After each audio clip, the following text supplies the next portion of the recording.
bad boys, what you gonna do? Hey guys, it's Caleb with White Metal Games here, and today's video update are these bad boys. These are Chaos Knights, well specifically a Chaos Knight and a Renegade Knight. A client contacted us and gave us a little bit of creative freedom on a project. So they wanted a Chaos Knight and they wanted a Renegade Knight, and they weren't overly concerned with necessarily the color scheme on it. They gave us some creative license. But one of the dilemmas they faced is they wanted to be able to utilize both sets of weapons on both models interchangeably. So we had to find a color scheme that was fairly evocative and kind of matched two houses. And so the way we went with that was Night Lords here on the far left and House Tyrann here on the far right. Basically, that gave us essentially a blue color scheme with gold accent and then modest variations across the project. So the fun part about this is that the client essentially has two knights that he can utilize both ways. While there are some minor differences between the things, it allows him to do something like that, where he can take a model with all Gatling cannons all day long, and then it allows him to do something like this, where he can take all flame or melta weapons all day long. And the color schemes are essentially quite similar. There are some minor variations you can see here. For example, you've got these lightning effects on the Night Lord's weapon, whereas on the House Tyrann weapon there's none of that, and there's also more weathering, way more weathering on the House Tyrann Knight. You can see here he's got tons and tons of rust worked into the gun, whereas on the Night Lord's Knight, being an Electron level model, we didn't go that way. We didn't want the red clashing with the blue.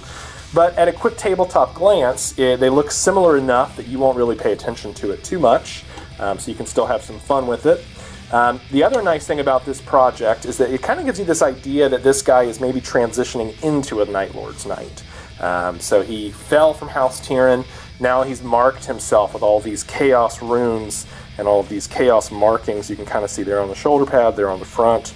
We basically put it anywhere we wanted the model to kind of look defiled, like he had turned from the Emperor and now he's following a darker path. So it was just a fun opportunity there to kind of have our way with these guys. For the Night Lord's Knight, we did a few minor conversions, nothing too fancy. Obviously the upgrade kit from Forge World is always a blast to work with. We also added these wings to the helmet to give him the traditional Night Lord's Batwing look.